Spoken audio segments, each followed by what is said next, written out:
Hello my beautiful ladies, welcome back to my channel. So friends, आज के video में मैं आपके लिए बहुत ही खूबसूरत glass, metal and thread bangles के डिजाइन्स लेकर आई हूँ। सारे बैंगल सेट्स बहुत ही खूबसूरत हैं। आई होप कि आपको पसंद आएंगे। सो सारे डिजाइन्स देखने के लिए वीडियो को लास्ट तक जरूर देखिएगा। एंड अगर आप मेरे चैनल पर पहली बार आई हैं तो प्लीज मेरे चैनल को सब्सक्राइब कर लीजिए।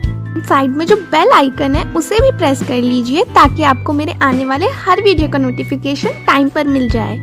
फ्रेंड्स, इस तरह के बैंगल सेट्स एथनिक वेयर के साथ बहुत खूबसूरत लगते हैं। गर्ल्स, आप इस तरह के बैंगल सेट्स को डिफरेंट टाइप के एथनिक ड्रेसेस के साथ वेयर कर सकती हैं। लाइक आप साड़ी के साथ, सलवार कमीज के साथ, लहंगे के साथ, शरारा एंड गरारा सूट के साथ वेयर कर सकती हैं।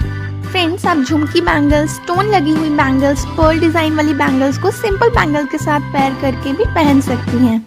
न्यूली मैरिड गर्ल्स भी इस तरह के बैंगल सेट्स को अपने बैंगल कलेक्शन में जरूर ऐड करें।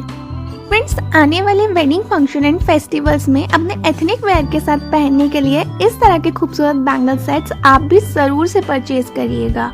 मैंने इस वीडियो में जितने भी colour combination and bangle designs add किए हैं फ्रेंड्स, सारे ही एकदम लेटेस्ट एंड ट्रेंडिंग हैं। तो आई होप कि मेरी ये वीडियो आपके लिए बहुत हेल्पफुल रही होगी। अगर आपको इनमें से कोई एक भी डिजाइन अच्छा लगा हो तो प्लीज मेरी वीडियो को एक लाइक जरूर दें। अगर आप मेरे चैनल पर पहली बार आए हैं तो प्लीज मेरे चैनल को भी सब्सक्राइब करके साइड में जो बेल आइकन है उसे प्रेस कर लीजिएगा। अगर आपको कोई क्वेरीज है तो आप कमेंट सेक्शन में मुझे पूछ सकते हैं। आगे और भी डिजाइन ऐड किए हैं फ्रेंड्स, तो वीडियो को एंड तक बिना स्किप किए जरूर देखिएगा ताकि आप एक भी डिजाइन मिस ना कर पाए। सो मिलते हैं अपनी नेक्स्ट वीडियो में। तब तक के लिए bye bye and thank you so much for watching.